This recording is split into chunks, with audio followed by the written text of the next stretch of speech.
अस्सलामुअलैकुम जी। प्रोग्राम खबर और तज्जिया में खुशामदीद। मैं सना नकवी। प्रोग्राम में मेरे साथ मौजूद होंगे मुजम्मिल सौरवर्दी साहब। मुजम्मिल साहब, आपका बहुत शुक्रिया। नाज़रीन, सबसे पहले बात वज़ीर आला KP के अली अमीन गंडापुर, जिनका इस्तीफ़ा गवर्नर हाउस पहुंच चुका है और हाथ से लिखा हुआ इस्तीफ़ा अब गवर्नर को मौसूल भी हो गया है। इस्तीफ़ा वसूली का जो एक रसीद है, जो रसीद वो भी मौसूल हो चुकी है, ताकि कोई शक न रह जाए, कोई शुबा न रह जाए। अब सूरत हाल यह है कि गवर्नर खैबर पख्तूनख्वा के मुताबिक आइन और मुतल्लिका कवानीन के मुताबिक इस्तीफ़े की जांच पड़ताल की जाएगी। मुजम्मिल साहब, आप ही से सवाल कर लेती हूँ कि आइनी और कानूनी तकाज़ों के तहत ये मामला आगे बढ़ेगा। दैट मीन्स के डिले टैक्टिक्स, कि अभी भी ये मामला और ऊंट किसी करवट नहीं बैठेगा। देखिए, आइन में ये है कि गवर्नर ने ये तस्दीक करनी है कि उनको जो इस्तीफा डाक में मिला है वो दुरुस्त है या गलत है। देखो ना, और वो तस्दीक करने का अमल ये है कि वो अली अमीन गंडापुर को मुलाकात के लिए बुलाएंगे और उनसे पूछेंगे कि आपने प्रेशर इस्तीफा तो नहीं दिया है। है। फोन पर पूछ लें, मुलाकात करके पूछ लें, लेकिन उन्होंने एक तस्दीक का अमल करना है। और ये सिर्फ वजीर आला के इस्तीफे के लिए नहीं है। आपको याद हो 2014 में जब PTI ने कौमी असम्बली से इस्तीफे दिए थे, उस वक्त भी ये मौकफ था कि हर इस्तीफा देने वाले MNA ने अपना इनफरादी तौर पे स्पीकर को तस्दीक करानी है कि उसने इस्तीफा दिया है, और स्पीकर उसको तस्दीक के लिए बुलाते थे। फिर 2022 के अदम एतमाद के बाद भी यही बात थी कि स्पीकर तस्दीक के लिए बुलाते रहे कि आकर तस्दीक करें कि आपने इस्तीफा दिया। ये एक आईनी काम है कि किसी आदमी का ऐसे तो मैं सना नकवी आपका इस्तीफा डाक में हम वालों को भेज दूं और वो उसको कबूल कर लें, तो आप बाद में कहती रहे मैंने नहीं दिया। मुजम्मिल साहब, तो यहाँ तो इस्तीफे आपको पता है आइन और कानून के तकाजे कितने पूरे किए जाते हैं। इस्तीफा जब कबूल नहीं, करना हो तो जबरदस्ती लिखवाया भी जाता है, और जब कबूल ना करना हो तो तकाजे सामने आ जाते हैं। वो आपकी तहरीक इंसाफ से मोहब्बत अपनी जगह, लेकिन आइन और कानूनी तकाजे इसमें अपनी बात जगह। मेरे इस्तीफे की हो रही थी और नहीं नहीं, आपकी हो रही मैं थी। इससे तरीके इंसाफ कहाँ से आ गई? बात बड़ी नहीं लॉजिकल नहीं, है, बड़ी लॉजिकल बात। मैंने एक मिसाल के तौर पे कहा कि इस्तीफे की तस्दीक एक आईनी, और आज कुंडी नहीं, साहब ने गंडापुर खुद ऑफिशियली, मुंह से कह रहे हैं, वो खुद मीडिया टॉक कर सकते हैं। मतलब सर किस तरह मीडिया प्रेशर में टॉक एक इज बात कर नॉट सकते हैं? मीडिया पे तो आप अगले दिन मुकड़ भी सकते हैं ये कह करके मेरे अल्फाज तोड़ मरोड़ वो के तो खैर पेश किए। पाकिस्तान की रिवायत है, तारीख उठा के भी देख लें। इसलिए ये एक कॉन्स्टिट्यूशनल मामला है, एक हाई पोस्ट से रिकग्निशन है। आज कुंडी साहब ने तस्दीक कर दी है कि उनको इस्तीफा मिल गया है। इसका मतलब है उन्होंने कहा इस्तीफा मिल गया है, ड्यू डिलिजेंस आइन के मुताबिक करूंगा। मेरे ख्याल में वो फोन कॉल पे भी हो सकता है, वो मुलाकात से भी हो सकता है, वो और थर्ड पार्टी वेरिफिकेशन भी हो सकती है। लेकिन उसकी वेरिफिकेशन के बाद अब मुझे लगता है कि इस्तीफे का कोई इशू नहीं रहा, कि अब इस्तीफा जब वसूल हो गया तो मंजूर भी होगा, कबूल भी होगा। तो हमें वजीर आला के नए इंतखाब पे नजर रखनी चाहिए। तो नए अब वजीर जब आला कुंडी साहब, सुहेल अफरीदी की नामजदगी काबिल कबूल होगी सिस्टम को, गवर्नर मेरे को? ख्याल में वो मुंतखब हो जाएंगे हो सब जाए। तहफुजात के बावजूद। हमारे साथ मेरे ख्याल में अभी थोड़ी देर में पिशावर से हमारे ब्यूरो चीफ आ जाएंगे, वो ज्यादा बेहतर बता सकते हैं। लेकिन मुझे ऐसा लग रहा है कि तहरीक इंसाफ के सारे धड़े जो हैं वो सुहेल आफरीदी के साथ मुत्तफिक हो मुत्तफिक गए है। हैं। और सुहेल आफरीदी को पूरी PTI की सपोर्ट हासिल हो गई है। और वो जो पूरी PTI, यहाँ तो आप देखें ना, कोई फॉरवर्ड ब्लॉक सामने आ जाता, वो तो नहीं हुआ। कोई सुहेल अफरीदी के कैंडिडेचर पर PTI के अंदर से एतराज होता। देखिए, बाहर दूसरी पार्टियों का एतराज, एस्टेब्लिशमेंट का एतराज अहमियत नहीं रखता। अहमियत रखता है PTI के अंदर से अगर कोई आवाज उठती कि सुहेल अफरीदी कबूल नहीं है और वो को 15-20 MP होते, तो वो इम्पोर्टेंट था। ऐसी कोई सिचुएशन अभी हमें PTI KP में नजर नहीं आ रही है। अभी तो PTI KP में काफी मुत्तहिद नजर आ रही है। तो फिर मुझे सुहेल अफरीदी का वजीर आला बनने में कोई रुकावट भी नहीं करती। बिल्कुल ठीक है। ब्यूरो चीफ तारिक वहीद हैं, ब्यूरो चीफ पेशावर, उन्होंने हमें ज्वाइन किया है। मजीद तारिक से ही पूछ लेते हैं, क्योंकि DG ISPR की प्रेस कॉन्फ्रेंस एक इस तनाजुर में भी बहुत बात हो रही है। एस्टेब्लिशमेंट बयानिया चलेगा KP में या एंटी एस्टेब्लिशमेंट चलेगा? तारिक, बहुत शुक्रिया आपके वक्त के लिए। जी तारिक, जी वालेकुम अस्सलाम। तारिक, अभी सूरत हाल KP में बड़ी यूं समझ लें कि गौर तलब है। सुहेल अफरीदी KP पे तहरीक इंसाफ ये चाहती है कि अगले वज़ीर आला के लिए नामजद हो, लेकिन दूसरी तरफ इसके बरक्स अगर खुलकर बात की जाए तो सिस्टम को सुहेल अफरीदी फिलहाल एक्सेप्टेबल नहीं है। होगा क्या? ऐसा है कि फिलहाल 2-3 दिनों से तो इस्तीफा इस्तीफा ही खेला जा रहा था। हम्म। आज किसी हद तक ये मामला निमट गया है कि गवर्नर खैबर पख्तूनख्वा ने तस्दीक की है कि उन्हें इस्तीफा मिल गया है। जो हम्म। सरकारी तौर पर जो टाइप शुदा प्रिंटेड इस्तीफा भेजा गया था, उसकी वसूली से उन्होंने इनकार किया था कि नहीं मिला है। हम्म। आज सूबाई वजीर के जो मामले खुसूसी है मुसद्दिक अब्बासी साहब, वो खुद इस्तीफा लेकर गए तो उसकी तस्दीक कर दी। अब ये मामला तो निमट गया। आज से के बाद जो है, जो आईनी मुद्दत है वज़ीर आला का कि बस 48 घंटे के अंदर अंदर उसके जो दस्तखत होंगे तो फिर कायद ईवान का इंतखाब होगा असेंबली इजलास में, जो इजलास भी पीर के दिन तलब किया गया है। जहाँ तक सुहेल अफरीदी की बात है तो जिस तरह आपने भी मेंशन किया कि पीटीआई के हलकों में वो काबिल कबूल है हम्म। और उनकी जोशी से इस फैसले का इस्तकबाल किया गया है। बल्कि ऐसा लग रहा है कि जैसे अली अमीन गंडापुर को किसी और जमात मुस्लिम लीग नून ने यहाँ पर वज़ीर आला बनाया था, और अभी सुहेल अफरीदी को पार्टी के बानी चेयरमैन इमरान खान ने वज़ीर आला नामजद किया है। हम्म। इस तरह की शादियाने बजाई जा रहे हैं पीटीआई के हलकों में। तो हम्म। आज जो आपने प्रेस कॉन्फ्रेंस का अच्छा, हवाला दिया जो तारिक, कल दी। तारिक जो कल प्रेस कॉन्फ्रेंस हुई है उसके बाद आपको लगता है सोहेल अफरीदी दबाव में होंगे या सोहेल अफरीदी दबाव में नहीं होंगे? देखिए, कल की प्रेस कॉन्फ्रेंस पर बाज अंदाजे लगाए जा रहे थे कि बहुत से इशारे किनारों में डीजीएसपीआर ने पीटीआई की तरफ जो है वो इशारा किया कि यहाँ पर जो एंटी इस्टेब्लिशमेंट बयानिया बनाया जा रहा है, साथ ही दहशतगर्दों की हमदर्दी के हवाले से यहाँ पर जो सूरत हाल है कि हुकूमत हमदर्दी रखती है, फर्द ऑपरेशन के वाहिद खिलाफ के फैसले जो है नहीं एक चलेंगे। बयानिया बनाया जा रहा है। हम्म। तो आज इसी और प्रेस कॉन्फ्रेंस के जवाब में पार्टी के सूबाई सदर जुनैद अकबर और मरकजी रहनुमा असद केसर और दीगर रहनुमाओं ने प्रेस कॉन्फ्रेंस की और एक तरह से इसी प्रेस कॉन्फ्रेंस का जवाब दिया। हम्म। उन्होंने नाम तो मेंशन नहीं किया, लेकिन उन्होंने अपनी वजाहतें दी कि वो रियासत के साथ खड़े हैं, दहशतगर्दी के खिलाफ है, उनका दहशतगर्दों के साथ कोई हमदर्दी नहीं है। हम्म। और उन पर जो इल्जामात लगाए जा रहे हैं, बिलखसूस उन्होंने तारिक, हवाला आपकी दिया कि सोहेल अफरीदी से कोई बात हुई है? आप तो है सोहेल अफरीदी से मिले हैं। देखिए, बात हुई है, वो तो खुद अनएक्सपेक्टेडली, उनको बिल्कुल तवक्को नहीं थी कि उनका इंतखाब किया जा रहा है। मतलब नहीं, उनके आप उनकी उनके क्या, नामजदगी। आप उनके जहन में जज्बात क्या है, तासुरात आपने क्या है? क्या देखा है? हम्म। वो देखिए रियासत से वो टकराने के मूड में है, वो रियासत के साथ चलने के मूड में है, या वो बैलेंस करके मुफाहमत के चलेंगे? मूड में है, वो मुजाहमत के मूड में है? देखिए, उसका मूड जब से उनकी नामजदगी हुई है तो उसका मूड बिल्कुल ऐसा लग रहा है कि अभी 2-3 इजलासों में जब उनको देखा गया, जो उनसे बात हुई है, तो वो काफी डाउन लग रहे हैं। ऐसा लग रहा है जी। कि जो प्रेशर उन पे आ रहा है, खासकर पीटीआई की क़यादत की तरफ से, या हम्म। जो जिम्मेदारी आ रही है, या जो जिस सूरत का इस वक्त सूबा सामना कर हम्म। रहा है, हम्म। तो उससे निमटने के लिए सुहेल अफरीदी का जो जज्बाती रंग था, जो रुख था उसका, इस नामजदगी से पहले, उस तरह हम नहीं देख रहे हैं कि उसने उस तरह की, भाई मैं उस तरह माजी की जो पॉलिसी है उस पर चलूंगा, या लेकिन ऐसा लग रहा है कि जो सूरत हाल अभी बन रही है कि पार्टी के अंदर उनको मुकम्मल हिमायत हासिल है। ठीक है, अली बिन गंडापुर ने परसों खुलेआम ये कहा कि वो खुली तौर पर सुहेल अफरीदी को सपोर्ट करेंगे, और अगर अपोजिशन कोई एडवेंचर करना चाहे तो मैं उनको चैलेंज करता हूँ कि वो उसमें नाकाम होंगे, और हम्म। वो मुकम्मल तौर पर सुहेल अफरीदी का साथ देंगे। हम्म। तो टोन तो उनका इस तरह है तारिक, कि लेकिन उस हमने बहुत सुना था कि 22 लोगों के एफिडेविट मौजूद हैं, बड़े फॉरवर्ड ब्लॉक बनने के लिए तैयार है, लेकिन ऐसा तो कुछ भी नहीं हुआ। वो सब झूठी बातें थी, डिस इन्फॉर्मेशन था, या रोक लिया गया?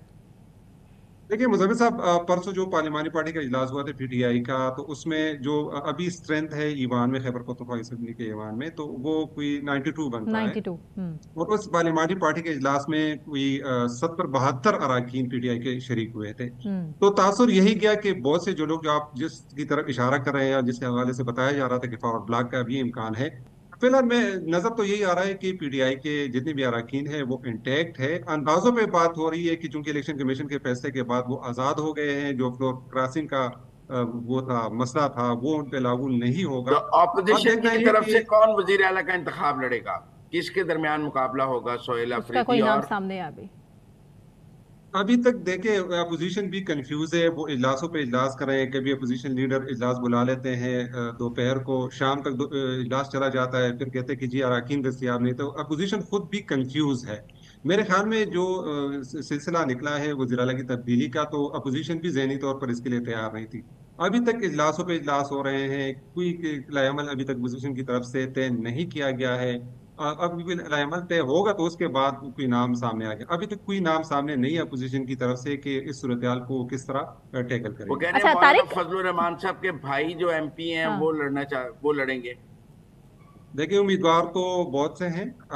डॉक्टर इबाद जो अमीर मुकाम के भाई हैं, अपोजिशन लीडर भी है, वो भी खुद उम्मीदवार हो सकते हैं। इस तरह जिस तरह लुत्फुर रहमान की आपने बात की, वो बहुत से उम्मीदवार तो बहुत से हैं, लेकिन खुद अभी तक अपोजिशन किसी कंसेंसस पे नहीं आए कि इस इंतखाब को जो कायदी ईवान का इंतखाब होगा तो उसमें अपोजिशन का अमल क्या होगा। उस हवाले से अभी कोई बाकायदा स्ट्रेटेजी अपोजिशन की तरफ से सामने एएनपी ने नहीं कहा है आई। कि वो एएनपी ने तो बिलवास्ता तौर पे सुहेल अफरीदी की हिमायत नहीं कर दी जब उन्होंने कहा कि वो ऑपोजिशन के वजीर आला को के इक्तदार में आने के खिलाफ हैं या वो किसी फॉरवर्ड ब्लॉक के खिलाफ हैं।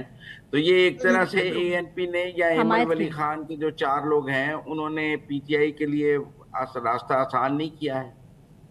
देखिए पीटीआई के लिए वैसे भी रास्ता आसान ही है। अगर ये जो 15-20 लोगों की बातें हो रही है, ये मुमकिन भी है, पाकिस्तान की सियासत में कुछ भी हो सकता है, लेकिन एनपी की जहां तक वर्थ है या स्ट्रेंथ है, 4 बंदों उस जो अमल वली खान ने इशारा किया था कि वो किसी हार्स ट्रेडिंग का हिस्सा नहीं बनेंगे। अगर इस तरह कोई सिलसिला चल निकला कि हार्स ट्रेडिंग का सिलसिला शुरू होगा, पीटीआई के बंदों को तोड़ने की कोशिश की गई, तो उन्होंने इशारा इस तरफ किया था कि वो इस सिलसिले का वो हिस्सा नहीं बनेंगे। तो एक हम्म। तरह से बिलवास्ता तौर पर ये पीटीआई की हिमायत में ये बात जाती है कि अगर आउटस्टैंडिंग का सिलसिला निकलता है, कोई गैर आईनी इकदाम उठता है, तो वो उसकी हिमायत नहीं करेंगे। अच्छा तारिक, सुहेल अफरीदी से आपकी मुलाकातें हुई, आपने पहले भी बताया, तो क्या आपने उनके जज्बात तासुरात उनके क्या हैं? मतलब अगर वो वज़ीर आला बन जाते हैं, अभी तक तो आप बता रहे हैं कि वो काफ़ी कंफ्यूज हैं, उन्हें तो समझ ही नहीं आ रहा कि ये अचानक से उनका नाम सामने आ गया।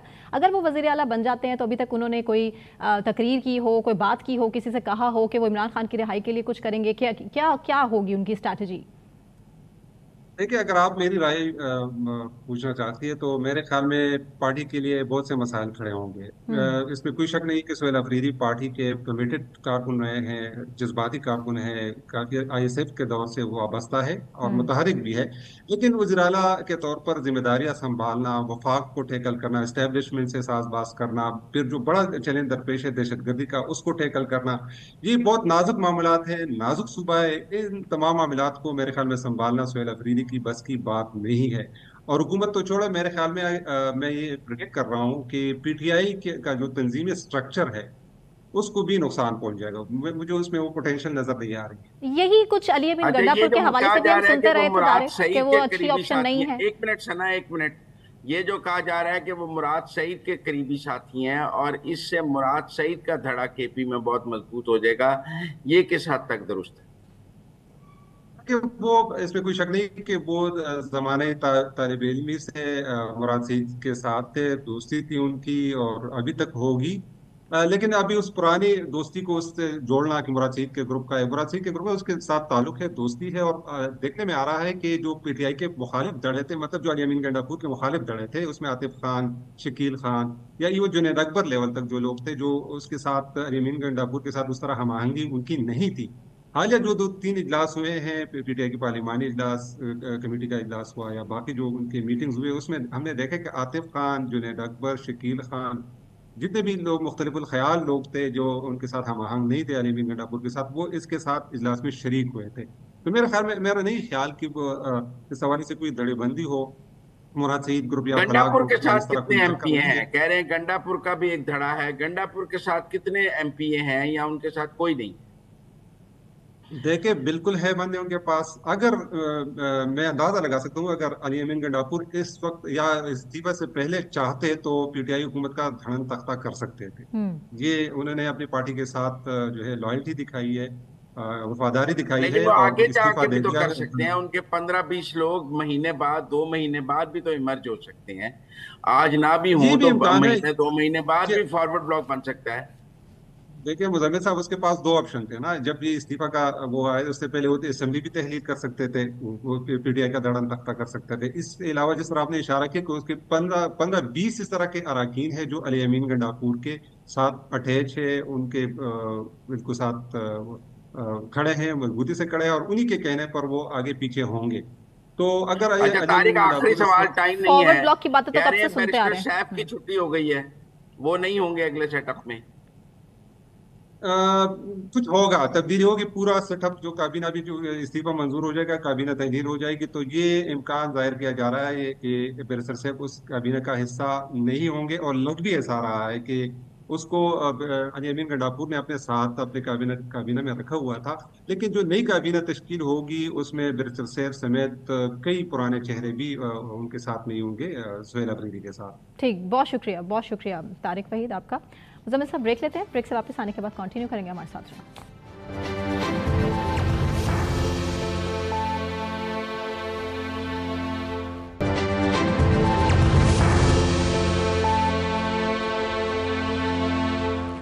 वेलकम बैक नाज़रीन। बात दहशतगर्दी के हवाले से डेरा इस्माइल खान में पुलिस ट्रेनिंग स्कूल पर हमला करने वाले 5 दहशतगर्दों को हलाक किया गया है, जबकि इस मुकाबले में बड़े अफसोस के साथ 7 अहलकार शहीद भी हुए हैं। इसके अलावा पेशावर में थाने पर दहशतगर्दों का हमला हुआ है। कोहाट में कस्टम्स की गाड़ी पर दहशतगर्दों ने फायरिंग की है और इसके नतीजे में भी 2 अहलकार शहीद हो चुके हैं। बात करेंगे मुज़म्मिल साहब मुज़म्मिल साहब हमारे साथ मौजूद हैं। इसके साथ हमें ज्वाइन किया है डिफेंस एनालिस्ट हैं ब्रिगेडियर रिटायर्ड मसूद खान साहब। मसूद साहब बहुत शुक्रिया आपके वक्त के लिए। मसूद साहब, बड़ी ही अफसोसनाक खबरें, हर गुजरता दिन बड़ी तकलीफ दे, प्रॉक्सी वॉर से इस टाइम हम गुजर रहे हैं, हालात मजीद कशीदा दिखाई दे रहे हैं। कोई दिन ऐसा नहीं गुजरता जब दहशतगर्दी का वाक़या ना हुआ हो। क्या स्ट्रैटेजी होनी चाहिए? जी हाँ, बहुत शुक्रिया। देखें कि जिस तरह के हालात डेवलप हो रहे हैं और जिस तरीके से हमने सर्च देखी है और जिस तरह हमले हो रहे हैं राइट खैबर पख्तूनख्वा, और जिस तरह कल DGSPR ने बड़े वाज़ेह तौर पर कहा 70% जो टेररिस्ट अटैक्स हो रहे हैं वो खैबर पख्तूनख्वा में हो रहे हैं। और अनफॉर्चुनेटली मसला यही है कि जो असल में एपिक सेंटर है दहशतगर्दी का वो अफगानिस्तान है, लेकिन फैसिलिटेशन भी यहाँ इस साइड पे भी है, बॉर्डर की इस तरफ भी है। सो दैट्स वाई मैसेज भले क्लैरिटी के साथ है अफगानिस्तान के साथ टेररिस्ट के लिए भी था कि जहाँ मसूद साहब जो DGISPR की प्रेस कॉन्फ्रेंस के बाद कल डेरा इस्माइल खान में वाकया हुआ या आगे हुआ, या एक मुबैना तौर पे जो कहा जा रहा है कि पाकिस्तान ने सर्जिकल स्ट्राइक्स की हैं, ऐसा लगता है कि TTP ने स्ट्राइक बैक किया है। उस प्रेस कॉन्फ्रेंस का जवाब डेरा इस्माइल खान में दिया गया है, तो काफी मजबूत नेटवर्क लगता है कि वो प्रॉम्प्टली उसका जवाब देने की पोजीशन में है। जी जी बिल्कुल, आपसे मैं इत्तेफाक करता हूँ। देखें कि जो लोग पिछले जो हमारी बातचीत जो उस वक्त हुई थी पिछले गवर्नमेंट्स के वक्त में, तो बहुत सारे दहशतगर्द तो कुछ आ गए थे, लेकिन मेजॉरिटी स्टिल अक्रॉस बॉर्डर उस तरफ बैठे हुए हैं। तो कनेक्टिविटी इनकी तो आपस में है, तो इनके प्रेजेंस है। स्पेशली जब DI खान डिवीजन की हम बात करते हैं, और स्पेशली आप देखें DI खान डिवीजन में जो वो है साउथ वजीरिस्तान भी शामिल है, टांक भी है, कराची भी है, और वही दराबंद के एरिया है, तो डायरेक्ट इस्माइल खान इटसेल्फ भी है। तो वहां पे पास्ट में भी ऐसे वाकयात हुए हैं because of connectivity south Waziristan की वजह से, और उसके साथ ही पक्तिका है।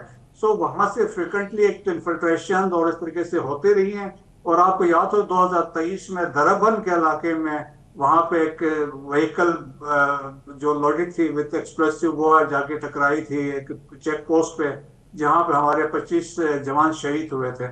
तो यहाँ पे प्रेजेंस थी, और बिल्कुल इस है कि अच्छा, ये डेरा इस्माइल खान वाले वाकये पे पहले तो TTP ने जिम्मेदारी कबूल की, लेकिन उन्होंने विड्रॉ कर ली और अब एक नई तंजीम अफगान इमारात वाले ने इसकी जिम्मेदारी कबूल की है। इसको आप कैसे देखते हैं कि उन्होंने अपनी विड्रॉ की है और एक नई तंजीम ने बिल्कुल जिम्मेदारी कबूल की है?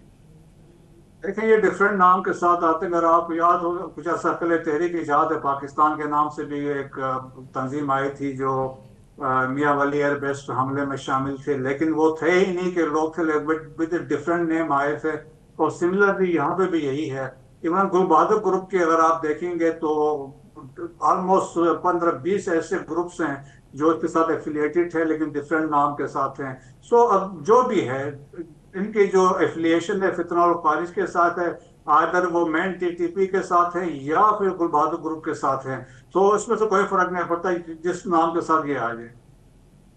और ये कहा जा रहा है कि DGISPR ने KP की गवर्नमेंट को तो बहुत कहा कि KP में नहीं है, बहुत दहशतगर्दी है, लेकिन वो कहते हैं कि उन्होंने बलूचिस्तान का बिल्कुल नाम नहीं लिया। ठीक है, पंजाब और सिंध में नहीं है, लेकिन KP के साथ दहशतगर्दी बलूचिस्तान में कम नहीं है, लेकिन वो बलूचिस्तान का जिक्र बिल्कुल गोल कर गई। इसकी कोई स्ट्रेटेजिक वजूहात हैं, सियासी वजूहात हैं, नैरेटिव बिल्डिंग है? क्यों बलूचिस्तान की बात नहीं की गई वहाँ टेररिज्म? जो जिस तरीके से हम एदाद शुमार बताएं तो दैट्स वाई वो बता रहे थे 70% जो टेररिस्ट अटैक्स हुए हैं वो खैबर पख्तूनख्वा में हुए। बलूचिस्तान में वहां पे गवर्नमेंट जो है दे आर प्रोएक्टिव हैं और वो हर चीज में एक्टिवली इन्वॉल्व हैं। अनफॉर्चुनेटली आप देखेंगे कि खैबर पख्तूनख्वा गवर्नमेंट ने इसको पोलिटिसाइज किया है सारे इश्यू को और उसको लिंक किया बातचीत के साथ। फिर उन्होंने कहा हम जरगे लेके जाएंगे, हम बातचीत करेंगे, बात करना है सो एंड सो। और इसके बाद आप देखें आज तक आपने देखा है कोई जनाजा किसी ने अटेंड किया था?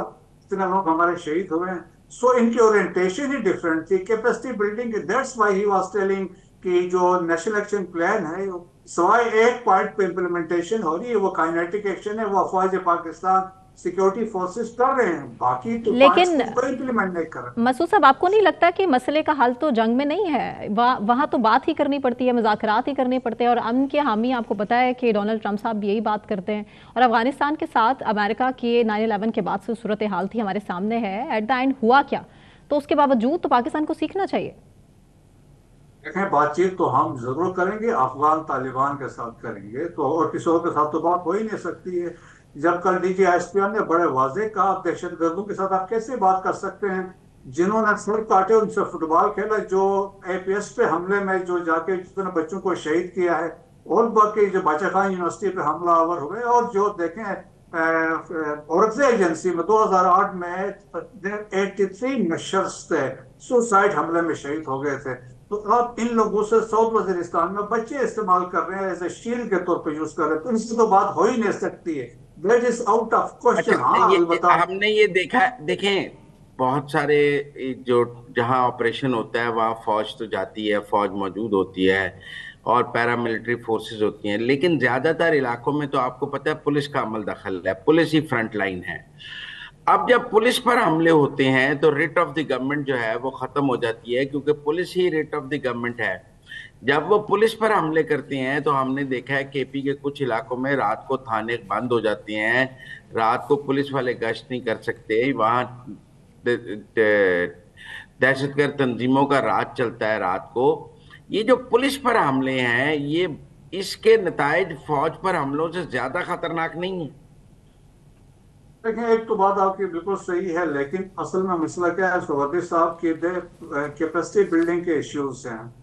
आप देखें ना कि टोटल जो अगर CTD का 3000 है तो एक्चुअल जो फाइटिंग स्ट्रेंथ है दे आर 583 अगर आप समझते हैं with terrorist arm with the latest weapons and technology, laser fitted gun के साथ आ रहे हैं, आपने उनको तैयार नहीं किया, इक्विपमेंट नहीं दिया, तो आप कैसे लड़ सकते हैं? सो ये मसला है, मोरल का बड़ा फैक्टर यकीनन इस पर बनता है। तो दैट्स वाई ये एक बहुत है। लेकिन इसके बावजूद एक चीज हम मानेंगे, खैबर पख्तूनख्वा की पुलिस की बहुत कुर्बानियां हैं, फर्स्ट लाइन में यकीनन रहे, CTD वालों ने कुर्बानियां दी है और उसमें तो कोई शक नहीं है।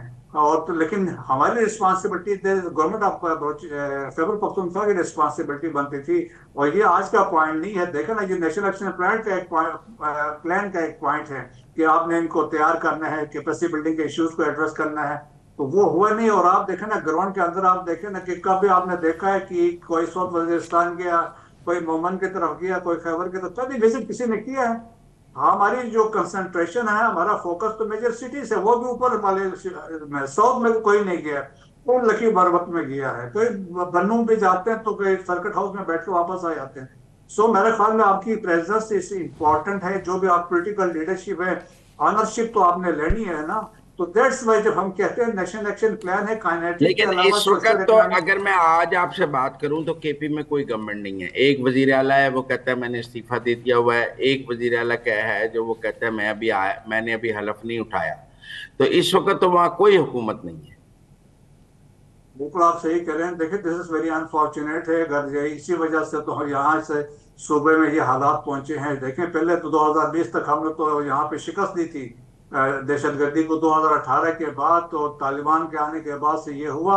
और जब आपने चीजें इग्नोर की, दैट्स वाई हम कहते हैं ना स्टेटस को की बातें नहीं चलेगी। अभी आपने स्टेटस को चलने दिया, आपने चीजें इग्नोर कर दी, तो दैट्स वाई ये हम इस हद तक यहाँ पे पहुंच चुके हैं कि आज 70% खैबर पख्तूनख्वा पे ये हमले हो रहे हैं और जिस तरीके से वहां पे हो रहे हैं। सो रिजॉल्व तो यकीनन सिक्योरिटी फोर्सेस का है। पुलिस को आप इक्विप करें, तैयार करें, मोरल बूस्ट करें, तो यकीनन ये लोग बिल्कुल पहले भी कुर्बानियां उन्होंने दी, आगे भी देते रहेंगे। लेकिन पाकिस्तान के लिए इट्स वेरी इंपॉर्टेंट, आपने सिंसेरिटी पॉलिटिक्स से ऊपर सोचना है कि आपने पॉलिटिकल गेम्स अच्छा, क्या आपने करना है। अभी कहा कि हमें बात तो अफगानिस्तान से करनी पड़ी, लेकिन कम से कम अफगानिस्तान से बात करने पर तो आप समझते हैं कि अगर दहशतगर्द तंजीमों से बात नहीं करनी तो अफगानिस्तान से तो बात करनी है। लेकिन हमने तो पिछले दिनों अफगानिस्तान पर सर्जिकल स्ट्राइक्स भी देखी हैं, काबुल पर देखी है, खौस्त में देखी है, पख्तिया में देखी है। पाकिस्तान ने उनसे इनकार, अगर इकरार नहीं किया तो इनकार भी नहीं किया, और अफगानिस्तान ने उसको की तस्दीक की है कि हम पर स्ट्राइक्स हुई हैं।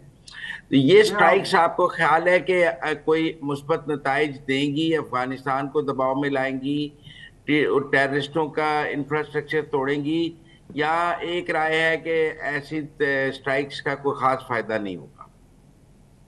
जी ये चीजें साइमल्टेनियस चलेंगी। हम बातचीत भी चाहते हैं, एट द सेम टाइम ये जो है अंडर आर्टिकल 51 ऑफ जो चैप्टर 7 है यूनाइटेड नेशन चार्टर का, आपको एथराइज करता है, यू कैन रिस्पॉन्ड, आप जाके स्ट्राइक्स कर सकते हैं। सो काबुल के ऊपर अगर कोई एक्टिविटी हुई है तो एक मैसेज है। और फिर देखिए जब हम इंडिया के वो बम्बोजल कर सकते हैं तो Afghanistan stands nowhere, despite effect हमारे हमने इतने सबूत दिए, इररिफ्यूटेबल एविडेंस भी दिया है कौन कहां से ऑपरेट कर रहा है, इसके बावजूद नहीं करे तो। लेकिन ये है बातचीत का दरवाजा हमने बंद नहीं किया, हम स्टिल डायलॉग करना चाहेंगे जो वे है। लेकिन एट द सेम टाइम ये बातचीत देखे हार्ड स्टेट एक्ट करना है, तो जहां जरूरत पड़ेगी, कल DGISPR ने इसीलिए कहा था ना, वी विल फॉलो देम जहां कहीं पे भी है, वेदर इनसाइड पाकिस्तान और outside Pakistan, we will go after them. अच्छा मसूद साहब, DGISPR ने सियासी गठजोड़ की तरफ भी इशारा किया था। नजर आ रहे हैं ब्रिगेडियर साहब, अफगान तालिबान तो हमें इंडिया के साथ जाते नजर आ रहे हैं। अभी अफगान वजीर खारजा इंडिया के दौरे पे थे, उन्होंने आपस में सफारती ताल्लुकात को अपग्रेड भी किया है और उनका वहाँ बड़ा रेड कारपेट इस्तकबाल भी हमने देखा है। तो हमें तो अफगानिस्तान और भारत मजीद करीब आते नजर आ रहे हैं। जी हाँ बिल्कुल, देखे ना आप मुझे खुद देखे, मुजम्मिल साहब बताए अफगानिस्तान में इंडिया का क्या इंटरेस्ट है, कोई बॉर्डर है नहीं है, क्यों आना चाहता है इंडिया वहां पे, पाकिस्तान को वहां से डिस्टेबलाइज करते हैं। Right from 1947 they have been using Afghan side to destabilize Pakistan. और आप देखें पाकिस्तान के अगेंस्ट इससे पहले जो करजई की हुकूमत थी, अशरफ गनी की हुकूमत थी, सलमा डैम इन्होंने बनाया, अफगानिस्तान इंडिया ने अफगान पार्लियामेंट की बिल्डिंग बना के दी अपने आप को बेहतर करने के लिए। वो जो रोड बनाया चाबहार से दिलाराम जरंज रोड, ताकि पाकिस्तान पे डिपेंडेंस अफगानिस्तान की खत्म हो। और अभी क्या बात उन्होंने की, उन्होंने अभी जयशंकर साहब ने ये कहा कि जी हम आपका पानी का जो इश्यू है, जो उसको हम मैनेज करने के लिए हम आपकी मदद कर सकते हैं। क्यों? क्योंकि वो चाहते हैं काबुल रिवर का जो फ्लो पाकिस्तान में आ रहा है उसको भी वहां से रोका जाए। सो देखे इनके डिजाइन जो है अफगानिस्तान। फिर एक और ये बात है, अनफॉर्चुनेटली ये शरीयत की बात करते हैं, इस्लाम की बात करते हैं, लेकिन पाकिस्तान की जड़ें काटने के लिए जाके इंडिया से मिल चुके हैं। तो हमें तो कोई शक नहीं है, जो हमें बेसिकली दिस इज लेकिन दरियाए काबुल का पानी अफगानिस्तान हमारा रोक सकता है? हम आपके ख्याल में इंडिया और अफगानिस्तान मिलकर हमारा दरियाए काबुल का पानी रोक सकते हैं? क्योंकि ये बात अब दिल्ली में हुई है कि वाटर के ऊपर और पानी के डैम्स के ऊपर। तो आपको लगता है कि अफगानिस्तान दरियाए काबुल पर ऐसा कोई डैम बना के हमारा पानी रोक सकता है? ये अभी तो सिग्नलिंग की है, एक मैसेजिंग की है। अगर आपको याद तो पहले भी दरिया चतराल और कुनर रिवर पर भी उन्होंने ऐसी बात की थी कि यहाँ पे हम इसको डाइवर्ट कर सकते हैं। तो ये इंडिया शरारत जरूर करने की कोशिश करेगा, लेकिन जहां पाकिस्तान ने इंडिया को मैसेज दिया था कि अगर आप हमारा पानी रोकेंगे तो हमारे लिए it will be do and die वाली सिचुएशन है, तो अफगानिस्तान 10 दफा सोचेगा कि वो क्या करेगा। और फिर एक और सुवर्दी साहब, ऑल द लेवरेज जो है वो हमारे पास से हैं। देखिए आप अफगानिस्तान की इकोनॉमी जो भी है टोटली डिपेंडेंट ऑन पाकिस्तान, और इसके लिए हम उस लेवरेज में हमारे पास इतनी पावर है, हम उसकी ट्रेजेक्ट्री को कंट्रोल कर सकते हैं उनकी इकोनॉमी के लिए। तो मेरा ख्याल में उनको पता है हमारे पास क्या कुछ पोटेंशियल से, और ऊपर से ईरान के साथ भी इनके अच्छे ताल्लुकात नहीं है, तो वो 100 का जो रोड बनी थी वो भी तो सिर्फ चली जाएगी।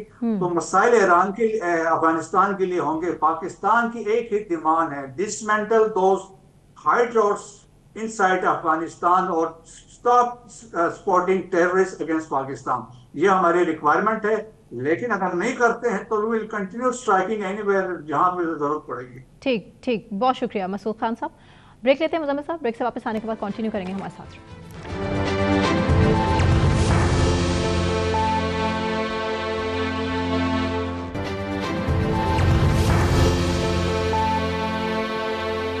वेलकम बैक नाज़रीन। वज़ीर आला पंजाब मरियम नवाज से सऊदी वफ़द की आज मुलाकात हुई है और सऊदी वफ़द के एजाज़ में तकरीब रखी गई और पाक सऊदी दिफाई मुआहदे को अवाम ने बेपनाह सराहा है। वज़ीर आला पंजाब मरियम नवाज ने कैसे ख़ुसूसी तौर पर इस्तक़बाल उनका किया है, सबसे पहले आपको सुनवाते हैं।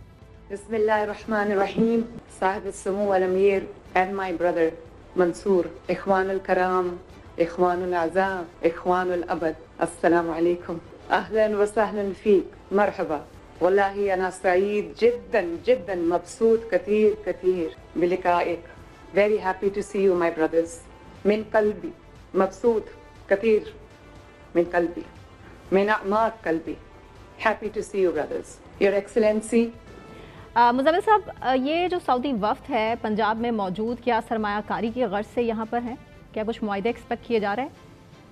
जी, ये सऊदी सरमायाकारी वफ़द है जो सऊदी पाक सऊदी दफ़ाई मुआहदे के बाद ख़ुसूसी तौर पे सऊदी वलीअहद मोहम्मद बिन सलमान ने पाकिस्तान भेजा है, जो पाकिस्तान में सरमायाकारी की तफसीलात को फ़ाइनल कर रहा है। उसी में इस वफ़द ने पंजाब का दौरा किया है और पंजाब में सरमायाकारी के जो मंसूबे हैं, जहाँ सऊदी सरमायाकारी हो सकती है, उनका जायजा लिया है। इस ज़िमन में उन्होंने वज़ीर आला पंजाब मरियम नवाज से मुलाकात की है और तफसीलात के मुताबिक मरियम नवाज ने इस मुलाकात में 70-80% गुफ्तगू अरबी ज़ुबान में की है।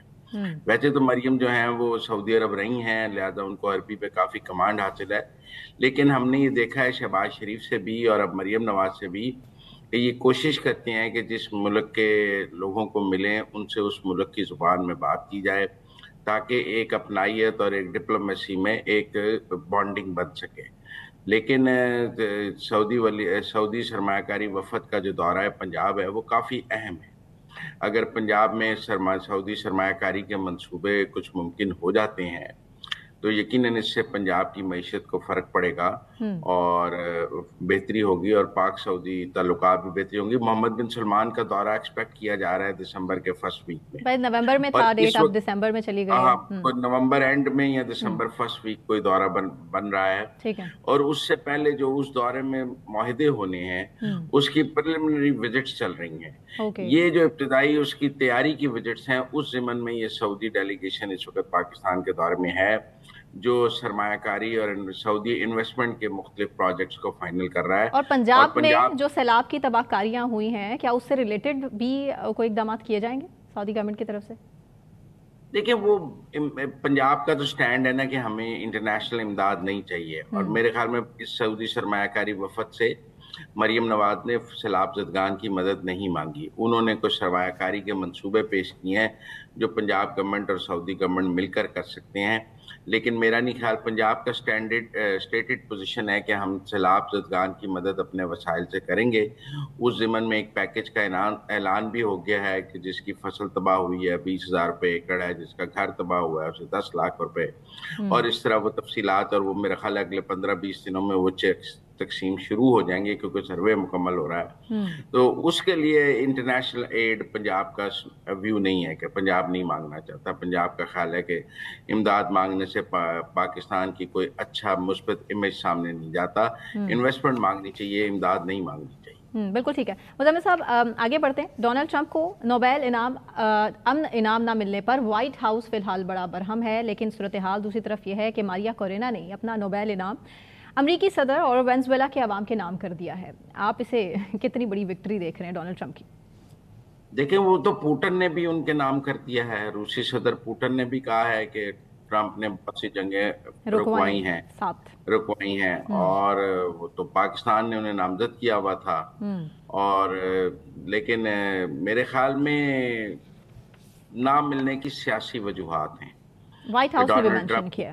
हाँ, डोनाल्ड ट्रंप की जो वो शायद वो सियासी नोबेल इनाम, लेकिन माजी में अमेरिकी सदूर को मिला भी है। ऐसा नहीं है कि माजी में अमेरिकी सदूर को नहीं मिला और तो इसलिए ट्रंप को नहीं मिला। माजी में अमेरिकी सदूर को मिला है, इस बार ट्रंप को नहीं मिला, जिसका एक तनाज़ा अपनी जगह मौजूद है। ट्रंप बहुत चाहते थे कि उनको उनको दिया जाए, लेकिन वेनेजुएला की इस सियासी रहनुमा को मिला है। वेनेजुएला में इस वक्त जो रजीम बरसर इक़्तिदार है, ट्रम्प उसके खिलाफ जो है एक्शन ले रहे हैं, और ट्रम्प ने पिछले दिनों अपने बहरी बेड़े भी वेनेजुएला भेजे और सारा वेनेजुएला के साथ बहुत कशीदगी रही जो वहाँ इस वक्त हुक्मरान रजीम है उसको चेंज करने के लिए। और ये जो खातून हैं ये भी वेनेजुएला की उस रजीम को चेंज करना चाहती हैं, और उनका ख्याल है वहाँ जमहूरियत आनी चाहिए, वो जमहूरियत की जद्दोजहद कर रही हैं। बिल्कुल बहुत बड़ी हामी है। तो इनका ट्रम्प का व्यू वेनेजुएला के हवाले से सेम है, इसलिए उन्होंने मेरा ख्याल है ट्रम्प को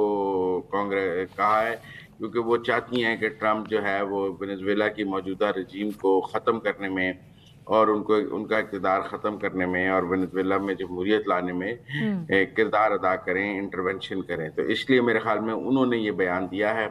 बाकी पुतिन ने जो ट्रम्प के हक में बयान दिया है वो तंज है या हमायत है, ये सवाल अपनी जगह मौजूद है, लेकिन ट्रम्प की ख्वाहिश बहुत थी कि उन्हें नोबेल इनाम मिला जाए। हालांकि मेरे ख्याल में अमेरिकी सदर होना काफी बड़ी बात है, लेकिन ट्रम्प नोबेल इनाम चाहते थे। बिल्कुल चाहते थे, और उसके बाद सूरत हाल तो इसके बरक्स ही हुई है।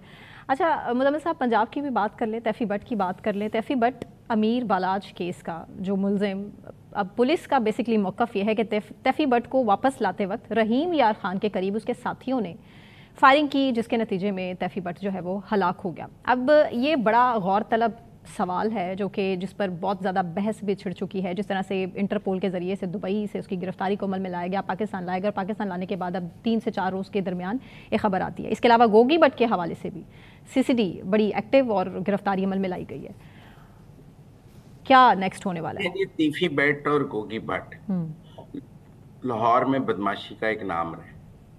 अगर लाहौर के हालिया तिहाइयों में बड़े बड़े बदमाशों का नाम लिया जाए तो इनका नाम लाहौर में इनका नाम सरे फहरिस्त होगा। और लाहौर का जो बदमाश कल्चर है वो तीफी बट, और लोग मजाक में भी एक दूसरे को कहते थे तू तीफी बट है। तीफी बट एक बदमाशी का आइकॉन बन चुका था गोगी बट पंजाब में और बिलखसूस लाहौर में जी। अब सूरत हाल ये है कि इस वक्त हम देख रहे हैं कि पंजाब में बदमाशों के खिलाफ आपने कई लोगों की ट्रेंड होते भी देखी है। आपने कोई खवातीन के साथ भी गलत होते, तशद्दुद होते देखा है, जाती होते देखी है। नहीं, पर जो सीसीडी ने जो खवातीन को हरास करते हैं जी, उनके खिलाफ भी एक्शन लिया है, which is good। और उनके नेफा में पिस्तौल चलने के वाकयात भी हमने सामने देखे हैं। फिर उनके बयानात हैं कि हमारा पिस्तौल खुद ही हमारे नेफे में चल गया। तो नेफा फ्राई, हाफ फ्राई जो टर्म्स हैं, और बदमाशियों के खिलाफ पूरे पाकिस्तान पंजाब में एक क्रैकडाउन हमें नजर आ रहा है। इस साल 851 मुकाबले रिपोर्ट हुए, जिनमें से 401 मुल्जिमान हलाक हुए और अभी मुतादिद जख्मी है। बड़ी तेजी से सफाई हो रही है पंजाब की।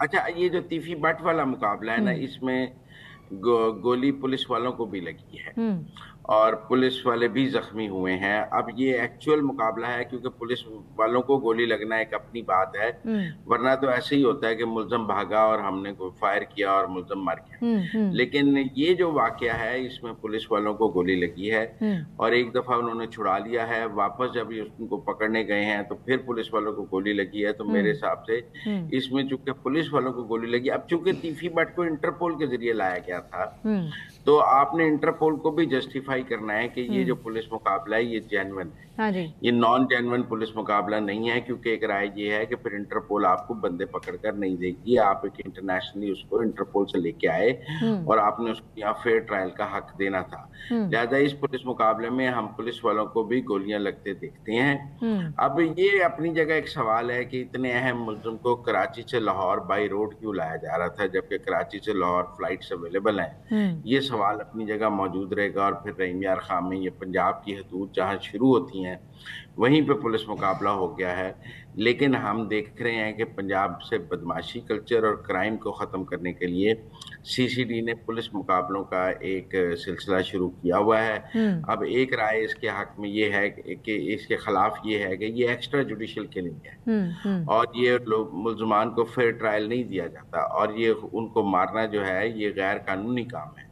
और एक राय ये है कि पाकिस्तान का अदालती निज़ाम इतना कमज़ोर और इतना फरसूदा है कि यहाँ से मुल्ज़म बच जाते हैं। पुलिस बार बार बदमाशों को पकड़ती है और बदमाश जो है वो कानून की गिरफ्त से आज़ाद हो जाते हैं और बार बार तो ये तीफी भट्ट वगैरह, गोगी भट्ट वगैरह पहले भी जमानतें हासिल करते रहे हैं, फिर फसाद बाहर करते हैं चले बेशक। गए हैं। तो इन लोगों को अब ये एक बहस है, एक राय है कि ये रियासत को गैर कानूनी काम नहीं करना चाहिए, और अब स्पेयर नहीं रियासत किया को जाएगा कानून के दायरे में गुंडों को। काम करना चाहिए। और दूसरी राय ये है कि रियासत को अमन और अमान कायम करने के लिए हर हद तक जाना चाहिए और बदमाशी कल्चर को खत्म करना चाहिए। लोग ये बदमाश लोगों को मरवाते हैं, लोगों की जमीनों पे कत्ल करते हैं। अब सवाल ये है कि अमीर बलाच और ट्रका वाला का और जो लाहौर की दुश्मनी है तीफी भट्ट वगैरह की, ये भी कोई 3 नस्लों की दुश्मनी है। जी, दहाइयों से चल रही ट्रका थी। वाले की 3 नस्लें जो हैं वो तीफी वगैरह ने मारी हैं, इसी तरह उनका बहनोई भी इन्होंने मारा है,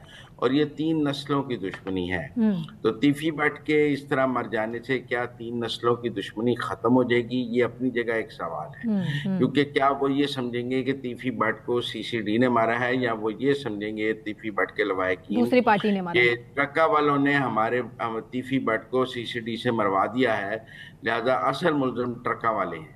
ये अब देखने की बात है। मुझे लगता है कि ये जो तीफी भट्ट का कत्ल है या गोगी भट्ट की गिरफ्तारी है, इससे दुश्मनी खत्म नहीं होगी। ये तो हो सकता है तीफी भट्ट ग्रुप पहले भारी नजर आ रहा था हमें और ताकतवर था, तो ताकत का तवाज़ुन अब ट्रका वालों की तरफ चला जाए और वो मजबूत और बड़ा ग्रुप बन जाए। लेकिन क्या इससे दुश्मनी खत्म हो जाएगी? मुझे नहीं लगता, बिल्कुल ठीक। क्योंकि मुझे लगता है कि इससे दुश्मनी बढ़ेगी, खत्म नहीं। बिल्कुल, जो नज़र भी आ रहा है बज़ाहिर। मुज़म्मिल साहब, IMF के हवाले से हुकूमत ने IMF से corruption and governance report publish करने के लिए मोहलत मांग ली है। लेकिन ये करप्शन एंड गवर्नेंस में एक बड़ा तनाज़ा है।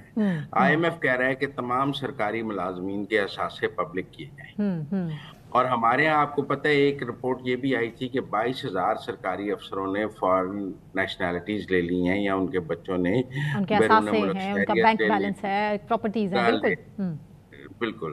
तो IMF मुसलसल कह रहा है कि सरकारी अफसरों के जो एसेट्स हैं वो पब्लिक होने चाहिए। हमारे यहाँ चूंकि अफसर माफिया है और ज्यादा बड़ी हुकूमत तो अफसरों की है और वही IMF से नेगोशिएट करते हैं, तो हर बार इस मामले को लटका दिया जाता है। इस बार IMF काफी सख्ती कर रहा है और उनका ख्याल है कि जिस तरह सियासतदानों के असासे पब्लिक होते हैं, जिस तरह MNAs MPAs अपने असासे पब्लिक करने के पाबंद हैं और इलेक्शन कमीशन उनके असासे वेबसाइट पर डालता है और हम सब उनके असासे देख सकते हैं, गलत या सही, लेकिन जो भी उनकी रिटर्न है वो पब्लिक है। इसी तरह जो सरकारी अफसरान हैं ग्रेड 17 से ऊपर, उनके असासे भी पब्लिक होने चाहिए और वो भी अवेलेबल होने चाहिए अवाम को देखने के लिए कि सरकारी अफसर के असासों में कितना को यकीनी बनाया जा मैं समझता हूँ कि मैं IMF की इस शर्त के साथ हूँ कि सरकारी अफसरों के असासे पब्लिक होने चाहिए। मैं तो इस बात के भी हक में हूँ कि जिन सरकारी अफसरों ने बैरून मुल्क शहरियत दी है उनके खिलाफ भी कार्रवाई होनी चाहिए कि उनके पास ये पैसे कहाँ से आए। आपको पता है आजकल बहुत यूरोप के बहुत ही दूर दराज मुल्कों ने शहरियत बेचनी शुरू की हुई है, सिटीजनशिप, जिससे उनका पासपोर्ट मिलता है और उस पासपोर्ट पे कहते हैं जी 180 मुल्क का वीजा फ्री है, ये है। तो वहाँ पे हमारे बहुत सियासतदानों के बच्चे भी और सरकारी अफसरों के बच्चे भी और सरकारी अफसर भी वो नेशनैलिटीज ले रहे हैं, जो अपनी जगह एक सवालिया निशान है। इससे मनी लॉन्ड्रिंग भी हो रही है, पाकिस्तान की वेल्थ भी बाहर जा रही है और इन अफसरों ने अपना रिश्वत का पैसा भी बाहर सेटल किया है। तो मैं तो IMF के इसके साथ हूँ कि सरकारी अफसरों के जो असासे हैं वो डिक्लेयर होने चाहिए, लेकिन वज़ीर ख़जाना इस हवाले से नेगोशिएट कैसे करेंगे ये तो अब आने वाला वक्त बताएगा। बहुत शुक्रिया मुज़म्मिल साहब। मुझे सना नकवी को इजाज़त दीजिए, अपना ख्याल रखें, अल्लाह हाफ़िज़।